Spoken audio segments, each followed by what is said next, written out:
What's up guys, my name is Jason Kirchie with Swell Runner Overland, and I just wanted to give you a quick heads up just so that there's no confusion. This is a super in-depth, detailed walk-around tour of my brand new 2018 Turtleback Expedition trailer. This is the top of the line model. It has all the bells and whistles. I don't think there's anything that you could get as an option that I didn't get. For a couple of reasons. I know that this kind of goes contrary to the last video that I did in terms of like being settled with what you want, but sometimes your needs do change, and I'm not really going to justify it though, because I really did just want this new one because there's a lot of really great improvements over the previous one that I had. There's a lot of talking in this. There's not a whole lot of fun action shots. There's really no wheeling or anything like that. I just want to give you a heads up. It's probably going to be a pretty long video, and I just wanted to make sure that you knew what you're getting yourself into. I have in the description below some little time marker things that are going to talk about, kind of point you to like different places in the video in case you want to jump to different sections and figure out what else figure out certain specifics about the trailer. But without further ado, here you go.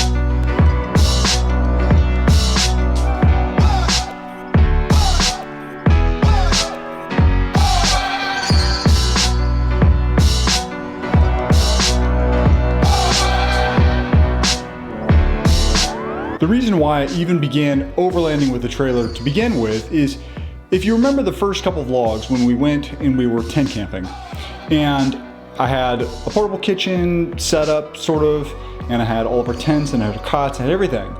And it was taking me about 2 hours to set up camp and about 2 hours to break down camp. And that might seem a little ridiculous to you. It actually seems super ridiculous to me if you think about it, what on earth took so long.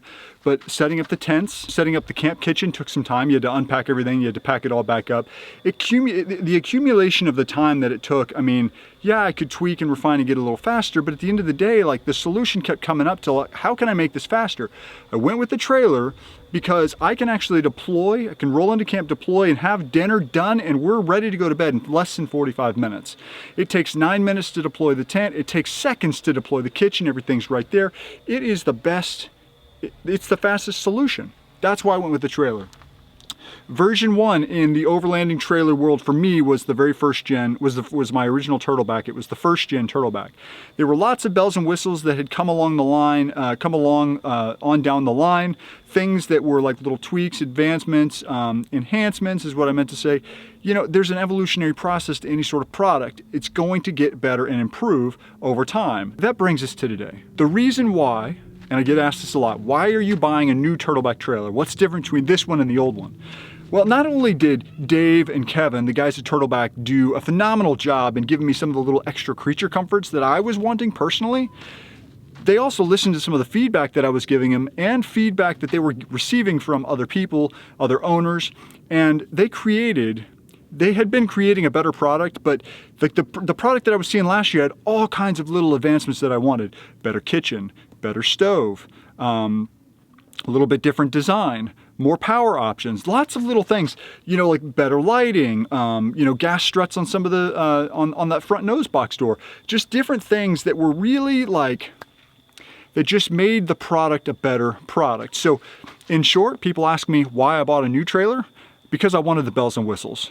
Sort of the format I like to do for my rig walkarounds is kind of start from the ground up.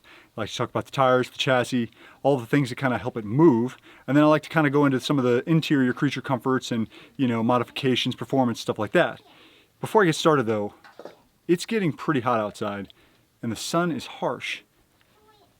It's gonna be hotter, better to keep the sun off my skin. To start out with, I've got the factory trail wheels, and it's not the new one, it's like the 16, I don't know when did they change the wheels? 17, didn't they? They changed the wheels in 17. And they've got like little black, I don't like the way that looks. I've got the 16 wheels on here, and I have it wrapped in BF Goodrich KO2s, and it's the same size as the vehicle, 285 70 17. And the reason why I wanted to do it exactly the same as the vehicle is primarily because if all else fails, I do actually have 4 spare tires. I could, you know, take them off the trailer, and I could, you know, leave the trailer and come back and get it later on if I was really stuck out in the middle of nowhere, although I don't really ever plan on being that remote. Well, maybe I would be that remote. Hopefully I wouldn't be in that particular situation. And but with that said, that's what I have chosen. You can do any tires and any wheel combination that you want. I just wanted to do exactly the same as what I had on the 4Runner. I'm out here in Southern California, Anza Borrego State Park, and went on a real quick, not long enough overland trip with Kevin with Lifestyle Overland. And I want to go ahead and bring him in frame right now. There's a lot of bells and whistles that this thing has that I am just not adequate. I don't have the knowledge to be able to tell you guys about. And so we really wanted to spend a couple of minutes on this last little morning on camp and do a very detailed rig walk around so that you would know why I think this is the best off-road expedition overland trailer on the market, hands down, really. I mean, my first gen's been incredible, and it's come so much. I've been camping with this thing the last 3 days. It's been awesome. It's been awesome. Tell me about the suspension. Okay, so we have the FlexiRide rubber torsion axle suspension under this. It's a 3,500 pound axle, and it has a trailing arm. You actually, with our base model, our smallest wheel and tire package that we typically run on this, you still have over 16 inches of clearance. Really? So far beyond anything you're ever going to have on your vehicle. So in terms of like ride, and it's not going to articulate because you don't need it to articulate. The trailer articulates, right, but you want it to have some rebound, and of course you air down to augment that as well. But let me back up real quick because there's something that I didn't talk about, and I think this is actually really important. We jumped right past it, but it's the chassis. Like the whole thing is like, well, you tell me because I don't, steel. Right. So the main chassis is made out of 2x3 tube steel and a 0.125 wall. And what we do is we actually weld that in-house on a jig, so every chassis comes out exactly perfect, exactly the way that we want. And then it goes through a hot dip galvanizing process where it goes into a dip at, I think it's like 860 degrees. When it comes out, it's virtually impervious to corrosion at that stage of the game. From there, we take it even one step further. We go in, we have it bed lined for aesthetics and also just to prevent rock chips and things like that from eating the trailer up. It also helps for lubrication whenever you're trying to slide against rocks, we found out yesterday. So, and this is an Yachty liner, right? That is a Yachty bed liner, that's correct. One of the top of the line, probably best options out there, I guess. Exactly. And new for 2018 is we have the aluminum decking system. So all your external parts are the 5-bar, similar to a diamond plate, but it has a little better aesthetics to it. Then we have an aluminum decking that's on the main body as well. All in all, we reduce about 35 pounds from the trailer by going that route. Previously, we had a steel deck that was welded on and then galvanized as well, which just added more and more weight that we didn't necessarily need. Okay. And then one of the cool features is our new fenders. So these things, as you can see, we had the whole weight of the trailer on them, and they moved a little bit because they're aluminum, but I was really impressed with how well they stood up to lean into those rocks yesterday. They really did have the whole weight of the trailer. I mean, it really did. It really was holding it. And it bent them just a hair there. We got a nice scratch. These are aluminum? Those are aluminum, yeah. Oh, great. So then I don't have to really worry about covering that back up. Absolutely. I'll leave that beauty mark. There you go. That's one of the things that I've been continually telling Kevin as I've been like working around the vehicle is I really do love the diamond plate, because before it was just bed lined, right? Right. And so you're stepping on that, and that's not a problem, but the diamond plate just, you know, it feels much more stout. You know what I mean? Mm-hmm. I stand up here a lot. I don't stand up on the other side as much, but I do stand up on the other side some. And I certainly, you know, obviously stand up here. It looks great, but it feels really, really meaty and functional. Mm-hmm. Real tough. You want it to be tough, and it feels tough. So from a sleeping perspective, this is one of the biggest things that I love about having an off-road overland trailer. I love a rooftop tent, primarily because they're quick and easy to deploy, and they have a mattress, which makes sleeping in them infinitely more comfortable. On a ground tent, you either sleep on the ground, or you have to bring a cot, which is another piece of equipment that you've got to bring with you and set up, which makes the time take, it takes a lot more time. With the rooftop tent, you've got all that put in there. All you got to do is deploy the tent. And if it's cold outside, I don't necessarily deploy these things. I might leave them. But when it's hot outside, I like to have that open so I've got some good air circulation. So what I'm running here is a brand new Summit Series CVT Mountain Ollie rooftop tent. I've got it in the orange, which actually when we were joking, he needs to get a gray tent, and then we'd be like, sort of like mix and match. Yeah, Yin but honestly, the orange would not look. The contrast wouldn't be great. You know what I mean? It's like, so you'd want the gray on orange. The orange on gray actually looks really, really cool. Right. It's an interesting combination. Interestingly enough, we didn't plan that, and it kind of worked out. It's kind of neat. It looks great. This tent, you'd have to look up all the bells and whistles for the CVT tent, but it's got like a 3.5, 4-inch foam mattress. Don't quote me on that number, by the way. And it has the Stargazer windows up on top. It has the electric power port thingamajigger, that the 12-volt accessory plug that kind of comes down, and we can plug into the side so we have access to the light and the USB port up there. And you've got windows all around and all that. It's a great tent. I actually camped, and you guys know this if you subscribe. I camped with the other Mountain Denali CVT Summit Series tent for close to a year. And I mean, I was in torrential downpour, heavy wind. I was in all kinds of different conditions, and it really, really worked out good. So nothing but good things to say about that tent. These trailers, oftentimes, I think what you guys have a partnership with 23Zero. So if you went directly through them, that would probably be the tent and there's nothing wrong with that tent. I just have loyalty to Bobby and CVT. I think they've treated me very well, but the 23Zero tent, they make a great product as well.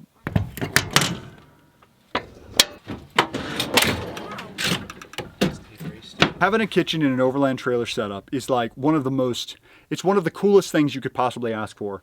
And just having like a little sink and maybe a little wash basin, or maybe a little bit of a water spigot kind of thing, or a little hose or whatever, like that's not good enough. You know what I mean? Like it is for some people if you're like whatever, but like for me, these guys, Turtleback, they had all this stuff in the first one, the one that I had, and now it's just so much better. And that's the thing I really, really love about this. I literally have a full kitchen. I mean, and I've got all the storage. I can keep all my pots and pans and the cooking. The point is that when you're rolling to camp and you're tired at the end of the day, you want to put dinner on, you don't want to spend a half hour setting up your dang kitchen. You come over the back, you open it up, you slide things out, and everything's right there. We've got some new things with this kitchen though, right? Right. So we've got this stove. This was like the first thing. If you've watched our other videos from our Anza Borrego trip, you probably heard me continually raving about the stove. The stove is what? It's a cook partner?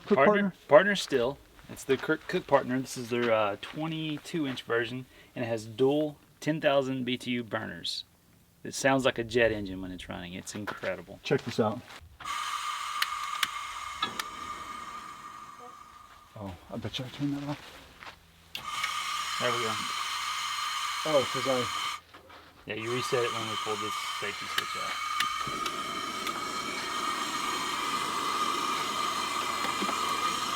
Did you hear that? It's like a jet engine, and it boils water. My other one, it would take like 10 minutes to boil a pot of water. This is like 2 minutes, and if I'm not watching it, it'll boil over. This stove is awesome. I love this stove.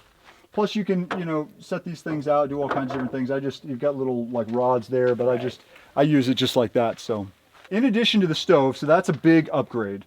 And that's really cool. I also really like the modularity. I think the other stove, I had taken it apart to clean, so it probably could have been replaced pretty easy, but this is a unit, you could actually buy these, right? So absolutely. I can undo a couple of bolts and replace it if I ever needed to a couple of years down the road.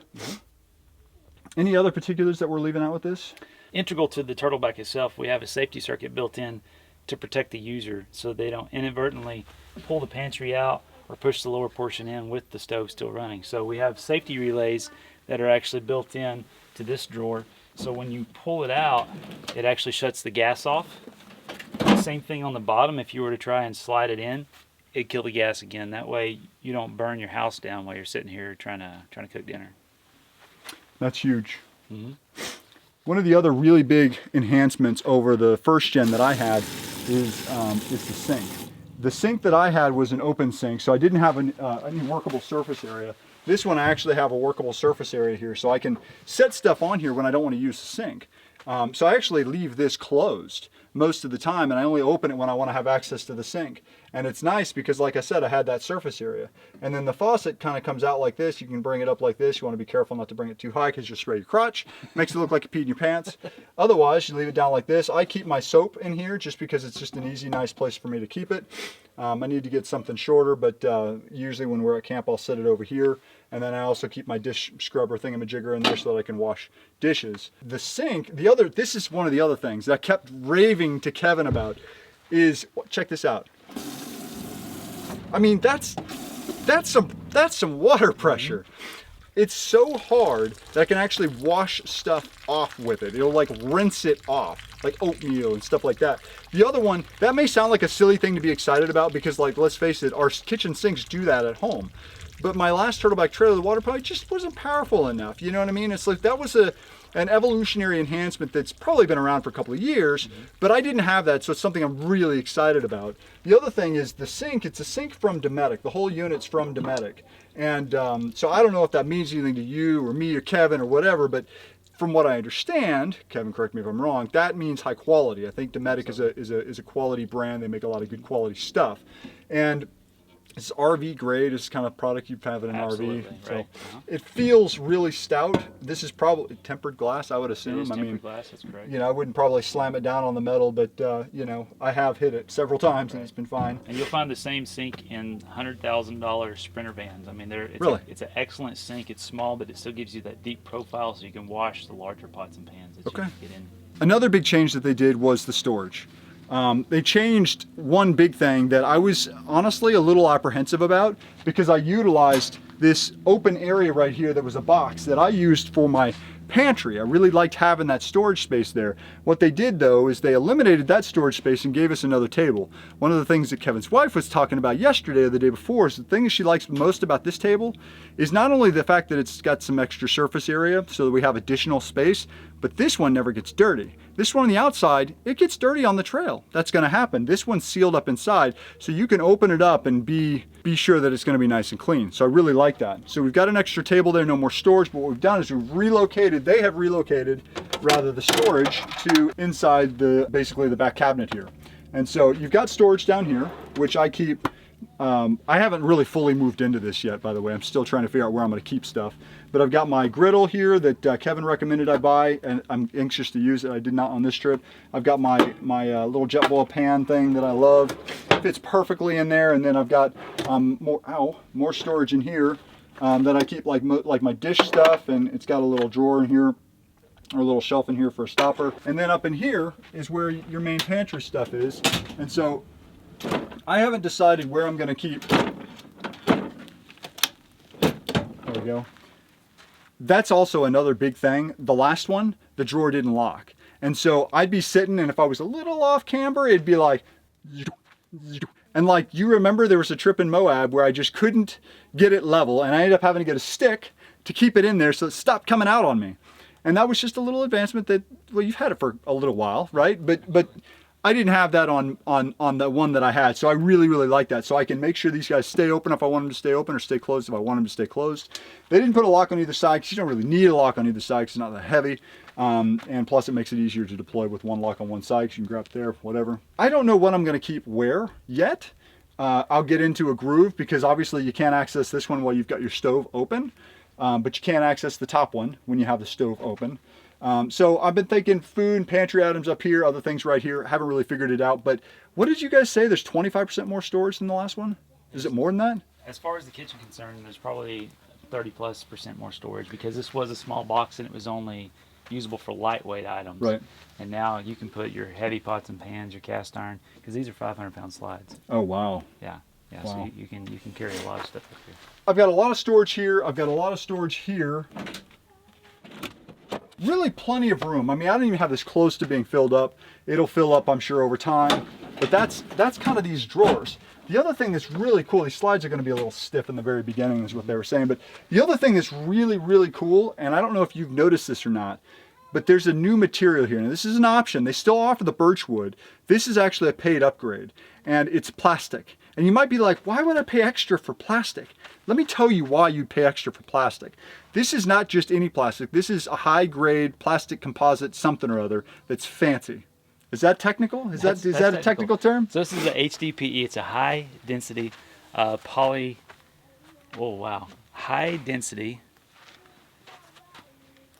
Yeah, I'm trying to think of the right. It's a high-density polyethylene material. This is a marine-grade version of this plastic. It's BPA-free, and it's also UV-resistant. Obviously, it's waterproof because you're not going to permeate plastic, and it's mildew-resistant. So as long as you keep it dry, keep it clean, it's going to last you a lifetime. I have a little bit of experience with these high-end plastics in terms of like beach chair furniture. I have in my business customers and clients that have chairs made out of a similar material, and they have a lifetime guarantee and they never fade. They're really, really great. I was a little apprehensive when Dave and Kevin were telling me about this at first, but I'll tell you some of the things that sold me on it. One of the things was the fact that the wood over time, when it gets wet, is going to start degrading a little bit. I mean, it's going to have a usable lifespan. I mean, think about your wood floors. Every 10 or 15 years, you got to refinish them. You know, the birch is going to have some work done to it someday. I know that there's some people replacing kitchens if they feel like doing an upgrade, et cetera, et cetera. But the point is, I felt like this was a good long-lasting material. The other thing is, and this is one of the reasons why they were saying that they were going to offer it, was because they had a number of people, not a number of people, probably a couple of people, who actually left their kitchens open overnight on accident and got rained on. And that'll ruin the kitchen. This, make a mess, but you're not ruined. You dry it up and you're good. So I've got plenty of storage. I've got plenty of room to like keep stuff. I've got plenty of surface area, 2 tables that are really, really generous in size. I've got a place to store a picnic table up here, but to be quite frank with you, in my last one, I had a picnic table up there. I never pulled it out. I don't think I pulled it out. I pulled it out one time. So I realized we're talking about the kitchen, but where does the water come from? Where does the gas come from? How does this all work? This is like the genius part to me that makes all of this like so awesome.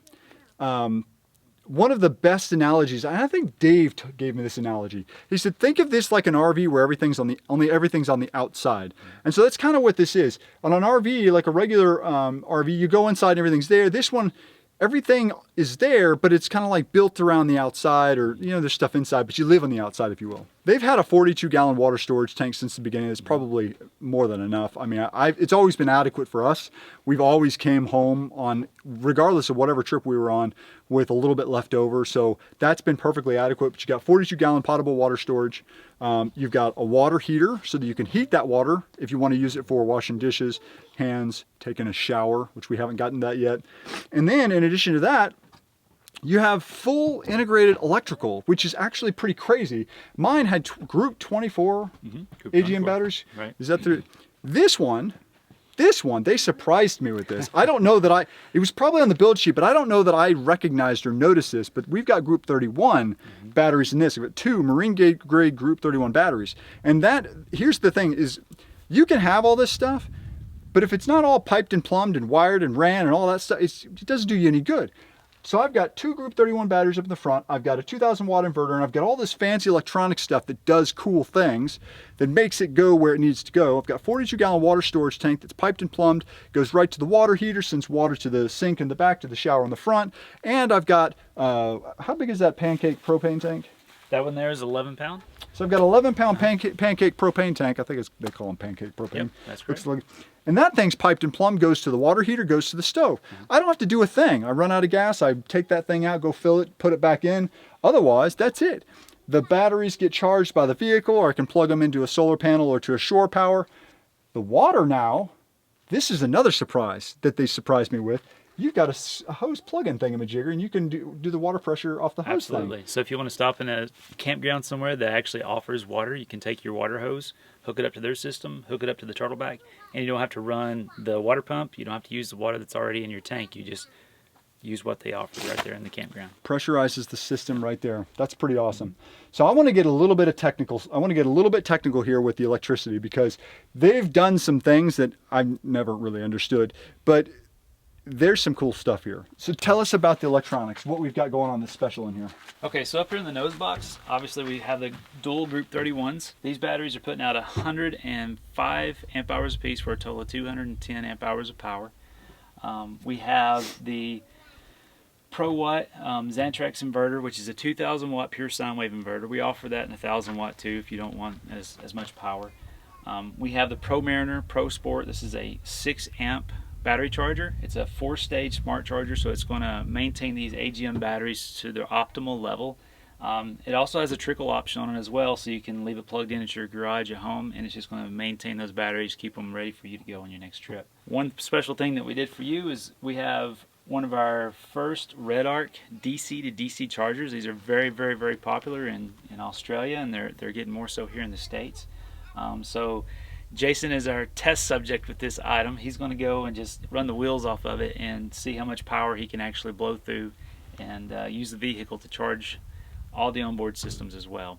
The long and the short of it is the DC to DC charger takes the input from the vehicle when it's running, and it boosts it to the optimal voltage to charge the batteries. That's the short story.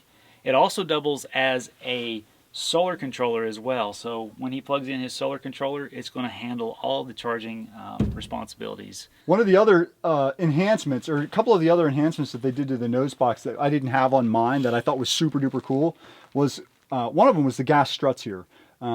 This nose box, particularly with the larger Mount Denali tent, the nose box, there's like a little clip on the front on mine, on my old Turtleback, but it wouldn't reach with the tent because the tent was so big it had an overhang. The gas struts, that's now irrelevant. It holds it up and it keeps it in place, which is really, really handy because if I'm going in and out of there, you've seen me in the past, I prop the thing on my head or I have a little pull in there. This, no worries. The other thing that's really cool, and it's the little things that make you so happy, that bring joy in life, they have a light in here. Now they've had a light in here for a few generations now, but I didn't have one in mine, and I love it. I love it because oftentimes I'm getting in here at night and I don't need a lot of light. I just need to know where something is. And so I open it up and I'm trying to get something and I had no light in there. So now I have a little bit of a light in there. So here's your shore power. You can also run wires through this thing right here if you want to run wires in and out of the nose box. I mean, that's really it. The whole thing's sealed. Obviously, you're not going to get water in there or dust. So the other feature that we have is circuit breaker protection. You know, a lot of trailers out there, they have fuse protection, which is good. I'm glad that they're doing that. But the thing is, you're going to have to carry fuses around with you everywhere you go. With these, if you actually trip one of the circuit breakers, it's simply a matter of troubleshooting the problem, make sure everything's in the clear, and then resetting the circuit breaker. It's all right there. Nice. It's here at the batteries, and then it's also at the control panel, which we'll get into a little bit later on. There's also some storage space up here. In the past, this is where my charging station was. So I had a board that a piece of plywood or something that I just Velcroed a bunch of all my charging things, and I was running it through the inverter, and I was killing the batteries. I mean, they were just like, please stop doing this to me. And then when I met up with them, they're like, why don't you run 12 volt? And I'm like, that's a good idea. How do I do that? And they're like, well, why don't we buy a new trailer and do some crazy custom stuff? And that's actually kind of what we did. That kind of is one of the things that started this whole conversation. And they actually have a package, and I'm getting ahead of myself, but I'll probably just show it to you anyway. And they call it the Vlogger package. Right. I charged my computer twice without running the vehicle. Maybe the second time I had to run the vehicle a little bit for something unrelated. And I went from like 12.8 to like 12.5. So that I used like a very small percentage of the battery in that time, running through the inverter, mind you, because the inverter is going to draw power continually anyway.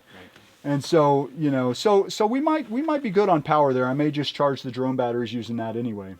Well, that was one thing that I did with my trailer as well, is I ran the inverter the whole trip. Really? And I'm down to about 73% on battery capacity.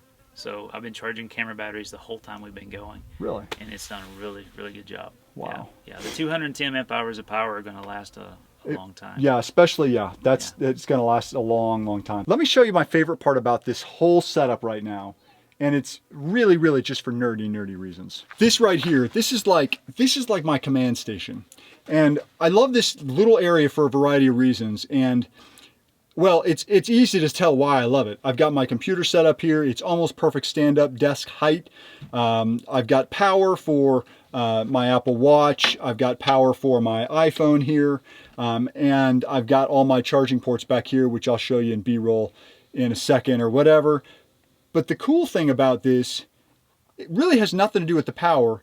it has to do with this surface area right here. Now this is a big difference between not only mine, but even 17 models, right? Right. These taller side boxes on this side and on the other side is unique and different to the 2018 models.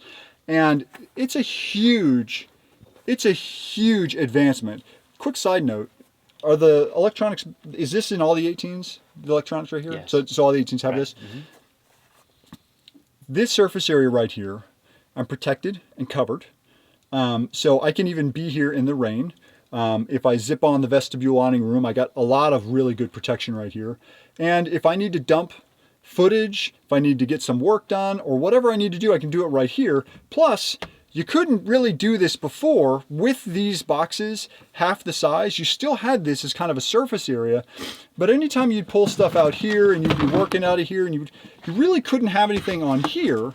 And Kevin mentioned this to me yesterday. I didn't realize why I loved it so much. You couldn't really have anything here and get in and out of here still. So it really gives you a lot of space to work with, and I love it. And these shelves, they surprised me with the shelves. I don't believe that they knew that they were going to be doing these shelves right off. And of course, they ran the composite material. They stayed consistent with that throughout. And so I really do like this plastic. It feels more durable. The wood's nice looking, but it doesn't feel as tough and rugged. And you really do want rugged when you're on the trail. These cables, they handle plenty of weight. I don't know, there's probably a weight rating on these, aren't there? Yeah, it's in the thousands of pounds. Oh, really? Yeah. So there's no issue there. These new latches, we haven't talked about them yet, but I love these new latches as well. They're very, very rugged and durable and tough feeling as well. I got to show you this. Kevin, you're going to have to walk us through this because there's a lot going on here, and I can't even begin to explain what I'm seeing. When we come back here to the control panel, the first thing we're going to do is energize the main circuit, which is right here. And then you have the option of flipping on all the different circuits that you want. So we have exterior lighting, interior lighting, kitchen lighting, turtle lights, which that's a really cool little trick we'll show later. Accessories, so that's going to bring up all of your appliances. It's going to bring up all of your USB ports and 12-volt sockets. This is the safety circuit, so this is what's going to energize the propane protection circuit that we talked about earlier in the video. Water pump, and then a spare. So we give all the trailers the option of adding in a special item if they so desire. We happen to put rigid floodlights on this one, so whenever you come to a dark campsite and you need to back in there, you flip these guys on and light up the world and hopefully not blind anybody in the process. From there we have the Atwood remote switch for your water heater, which you flip on at this location there. We have a remote switch for the inverter as well. So if you wanted to run an extension cord from the location of the inverter back to the kitchen or to this area, you can just press it here, turn it off and on, and charge your batteries or laptop or anything like that. Run your blender for your morning smoothies. Then we have, this is the first two trailers actually, mine and yours, the first two trailers to run the Blue Sea state of charge monitor. And it's very, very simple. That's what we really strive towards. We don't want a whole lot of technology where you've got to read a manual and troubleshoot things. So this guy right here, 4 buttons. That's all you got. And you can scroll through the settings here and see we're at 12.81 volts. You can see we're at 86% charge. You can see we're pulling negative 2.7 amps with what's currently energized. I have everything on right now, by the way, so that's not very much. So yeah, this guy right here, I am super, super, super excited about that. There's some like custom settings and stuff I think you can do with this, alarms and different notifications, and like the thing is, it's like a little computer that allows us to kind of control some of that stuff more intelligently. Back behind here, this is the part that's really, really cool to me, and this is kind of the thing that I was asking, is I was like, can we somehow like get more power?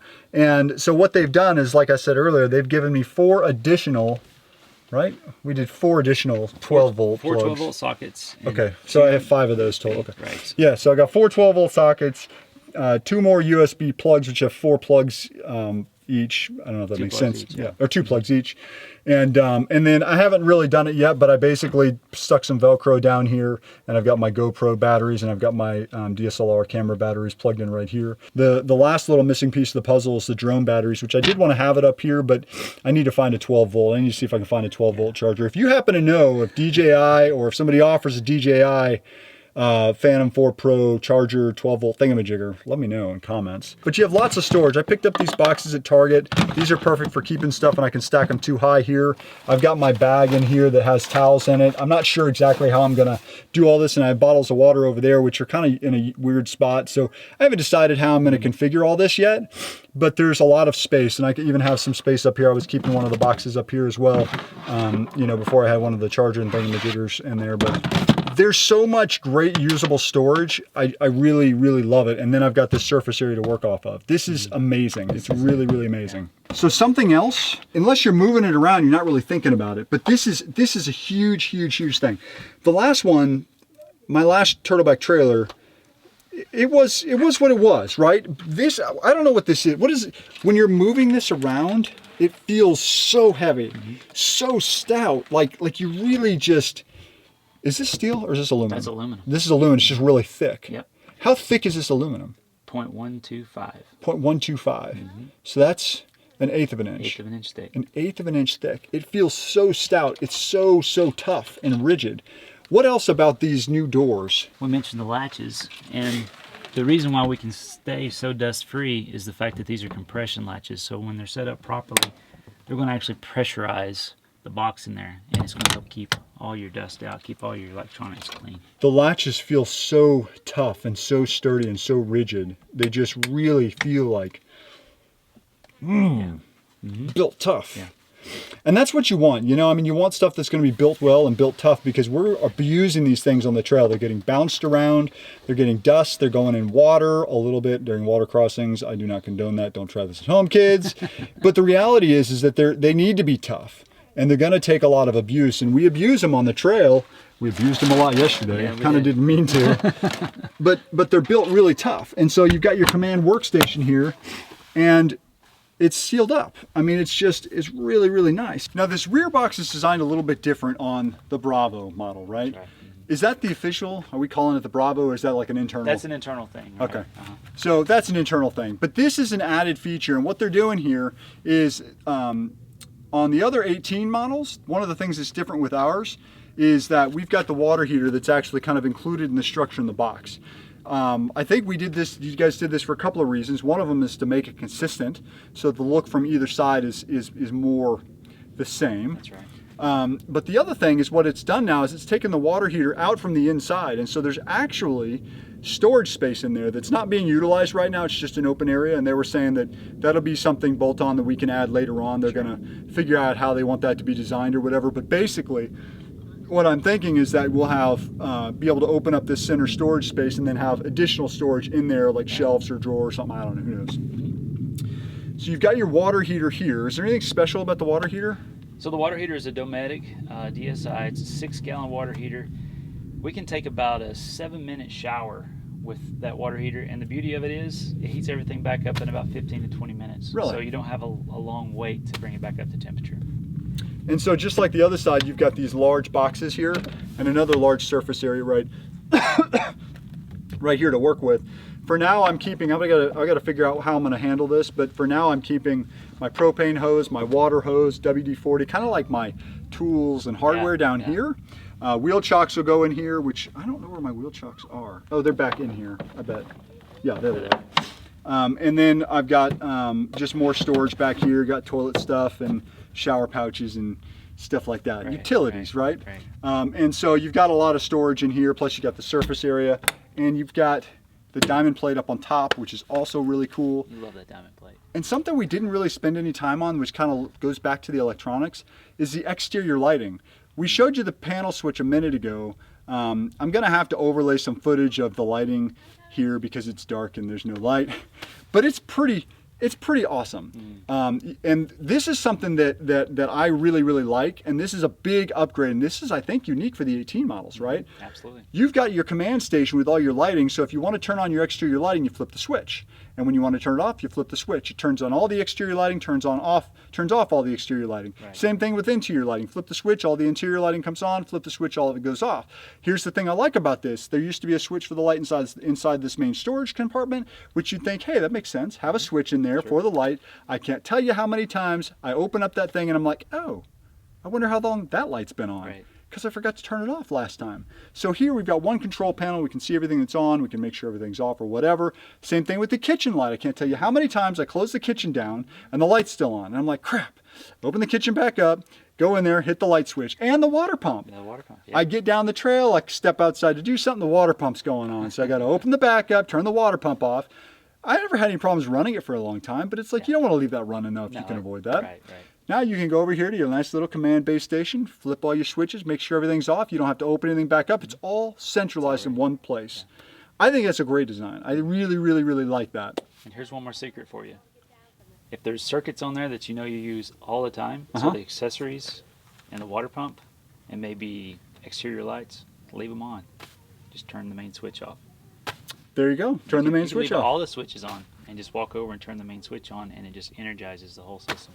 I may utilize that. That's a free tip. That's a little free tip. Turtle tip. Turtle tip. There you go. You've got a lot of storage here. We talked about storage earlier. Oops, there's 2 latches here. Just as much storage as I had my other one.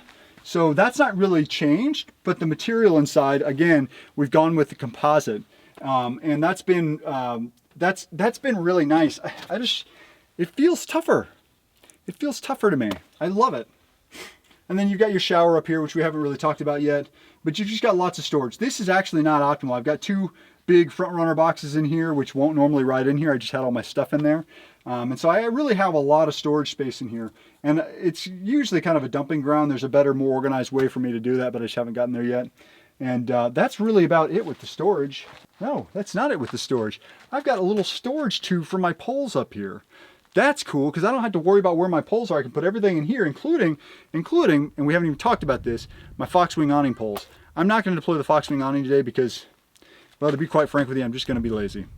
You know what a Foxwing awning is. This thing has it, wraps around the awning all the way around the back. So I actually have full covered shade and protection from the elements with my Foxwing awning that goes all the way around. I also picked up a couple of panels from them at Turtleback so that I could have zipped on to the Foxwing awning extra protection as like walls. They're like walls, side panel walls or whatever. Oh, I also have plugs in here. So I did have 6 12-volt plugs. So really the highlight of the 2018 Bravo series trailers is these new graphics.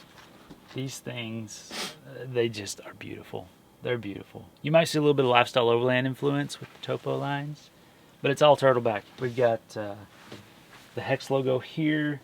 We've got little hints of what we're all about built into the topo. So designed, tested, built, made in USA, self-sufficient, new adventures. Just incorporates all of the essence of what Turtleback is about into the design right here. This was something they surprised me with. I showed up and I was seeing like little teaser images of it they were putting on the social medias, but I didn't know that I was getting this treatment. And I'll be honest, I was actually taken back. I was like, I don't know, it just looks really, really cool. It looks really, really good. We didn't talk about the swing arm tailgate thingamajigger. That's actually, the new swing arm tailgate thing on the back is actually an upgraded design from what I originally had on my original Turtleback. I had upgraded that before I sold it, if it's sold by the time this video is made or published. But the reality is that the new one it's a lot tougher. The design's a lot better. That thing actually has a hub. Well, they've always had a hub, right? They've always had a hub, right? Had a spare hub built into it, so if you burnt something out, you could use that as a spare hub. Right. But it holds a couple 100 pounds, probably. What? No, I mean just. Yeah. We have a rating of 125 pounds put on there, but you know it's. Yeah. It's stout. You don't want to like put a lot of weight on there, but the reality is it's enough to carry a spare tire, table with some weight on the table, and of course the weight of the thing with the weight of the actual arm itself. And then we've got 2 Rotopacks, two 4-gallon Rotopacks tanks on there, so I've got spare fuel, which is also great. So I hope you enjoyed this presentation of our brand new Turtleback rig walk-around video. This is the 18 model. It's the Bravo, whatever the internal. It's got a lot of fancy stuff that they did, especially for this particular model, but it's got a lot of things that are actually new and going to be on the 18 model if you want. Some of these things that I have on here are paid options and paid upgrades. I couldn't be happier with what happened, with how this worked and everything that they've given us. I'm so stoked. I couldn't be happier. Like I keep like I'm still giddy inside. Do you know what I mean? Oh yeah, absolutely. Well, he's got a new one. He knows what I mean. I just got a new one too. I mean, These are the first two like this. There's more to come. If you have any questions about how this works or whatever, you can contact Turtleback directly. I'll put links and stuff in the description below. And if you have any questions for me, otherwise, let me know. Otherwise, we will see you on the trail. Oh, and this is Lifestyle Overland. Make sure you follow him too.